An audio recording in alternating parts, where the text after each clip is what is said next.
Hi అండి, అందరికీ నమస్కారం. కోటి పుణ్యాలకు సాటి ఒక ముక్కోటి ఏకాదశి విశిష్ట గురించి తెలుసుకుందాం. ఎక్కడ కూడా స్కిప్ చేయకుండా చూడండి.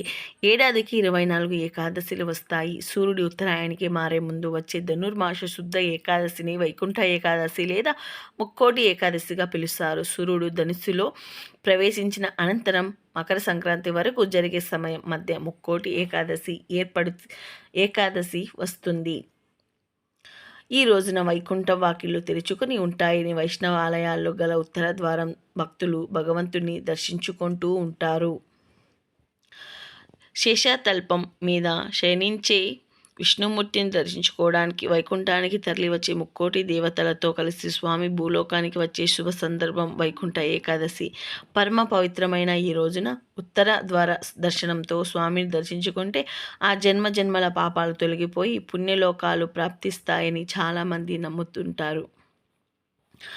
కాబట్టి ముక్కోటి ఏకాదశి రోజు విష్ణు దర్శనం తర్వాత పూజ చేసి ఉపవాసం ఉంటే అఖండ ఐశ్వర్యం సిద్ధిస్తుంది. ఏడాది మొత్తంలో వచ్చే 24 ఏకాదశిలో ముక్కోటి ఏకాదశి రోజున చేసే ఉపవాసం విశేషమైన ఫలితం ఇస్తుందని పండితులు చెప్తున్నారు.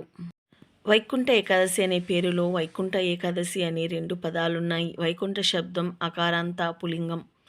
ఇది విష్ణువు ఉండే స్థానాన్ని కూడా సూచిస్తుంది.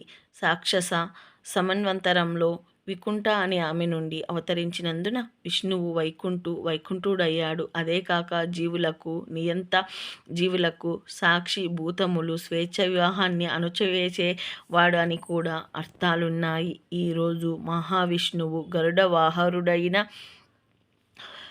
వాహనారుడైన 3 కోట్ల దేవతలతో భూలోకానికి దిగివచ్చి భక్తులకు దర్శనమిస్తాడు కనుక దీనిని ముక్కోటి ఏకాదశి అనే పేరు వచ్చిందంటారు. ఈ ఒక్క ఏకాదశి 3 కోట్ల ఏకాదశులతో సరిసమానమైన పవిత్రమైన సహరించినందువలన దీని ముక్కోటి ఏకాదశి అని కూడా అంటారని చాలా మంది అంటూ ఉంటారు. ముక్కోటి ఏకాదశి నాడే పలహలం అమృతం 2 పుట్టాయి. ఈ రోజే శివుడు హలహలం మింగాడు. మహాభారతం యుద్ధంలో భగవద్గీత కృష్ణుడు అర్జునుడికి ఇదే రోజున ఉపదేశించాడని కూడా భక్తులు విశ్వాసం.